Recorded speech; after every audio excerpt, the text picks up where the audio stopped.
All U.S. weapons, even those inside Russia, may be used against Russian targets according to Secretary of State Antony Blinken's approval.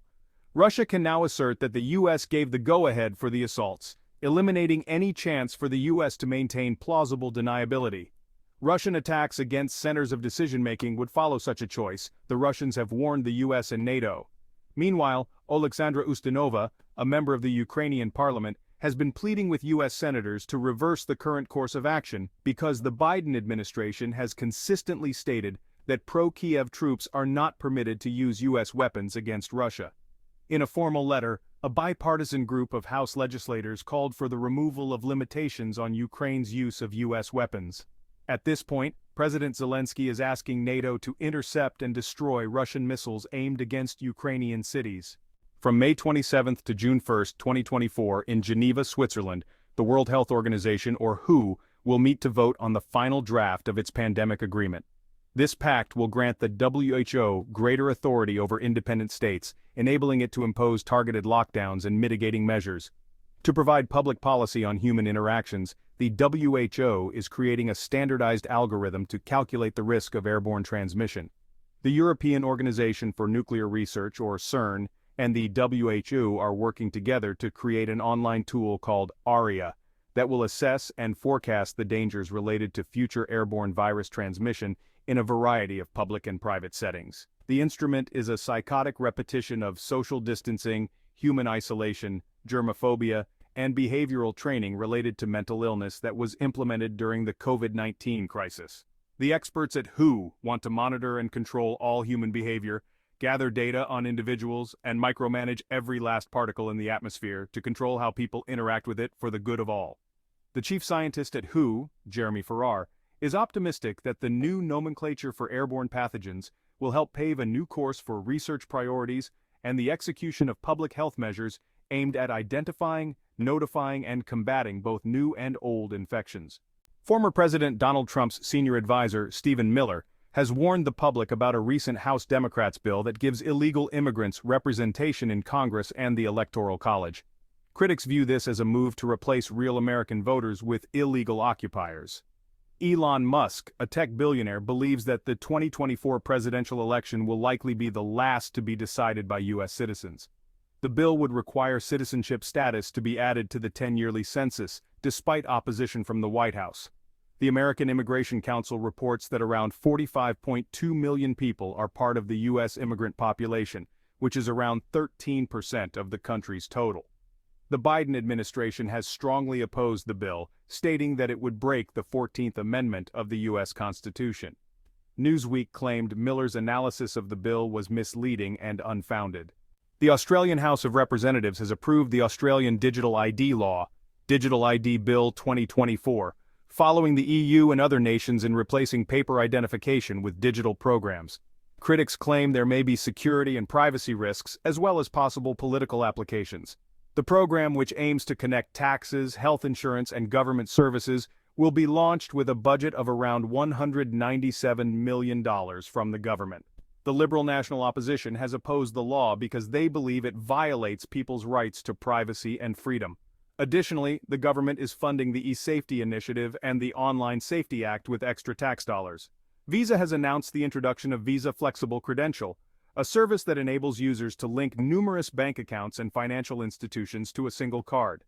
With the use of this technology, consumers can access several funding sources using their current payment card, doing away with the necessity for separate cards.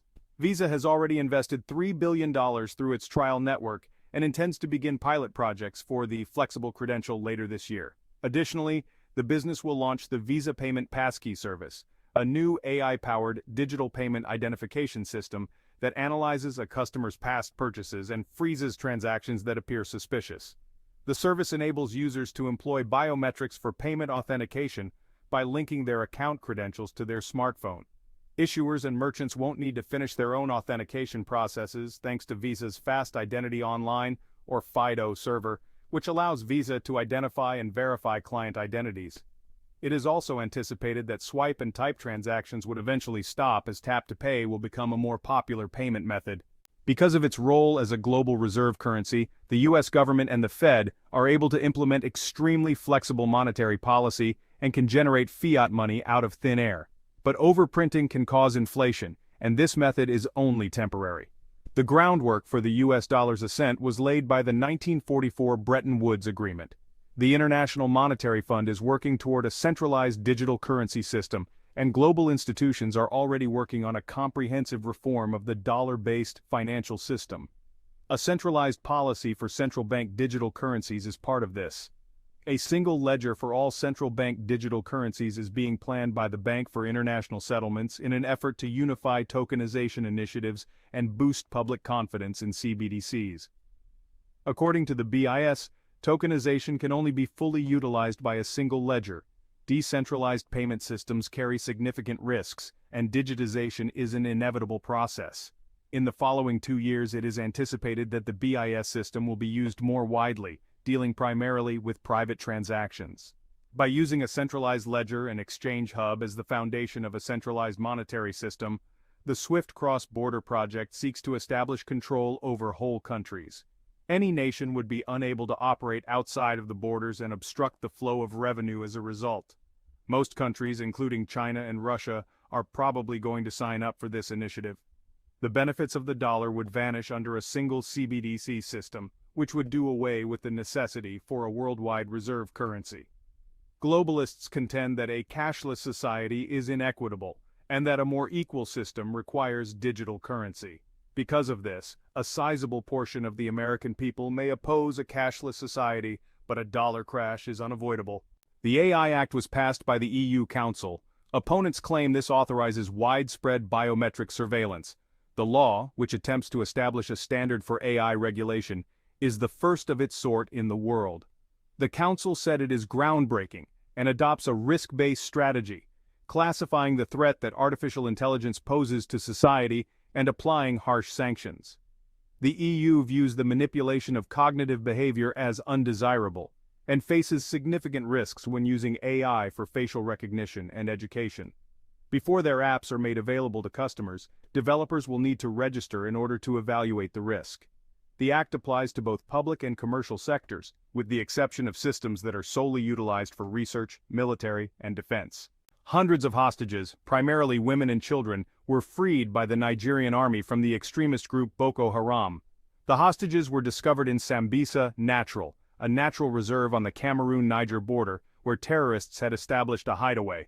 Since 2009, Boko Haram has been fighting to topple the government of Nigeria, install an Islamic government, and compel the country's people to abide by the harsh Sharia law. The organization has incited terror against a large number of Nigeria's 108.3 million Christians, according to International Christian Concern. In the bloodshed perpetrated by jihadists, at least 35,000 people have died and 2.1 million have been displaced.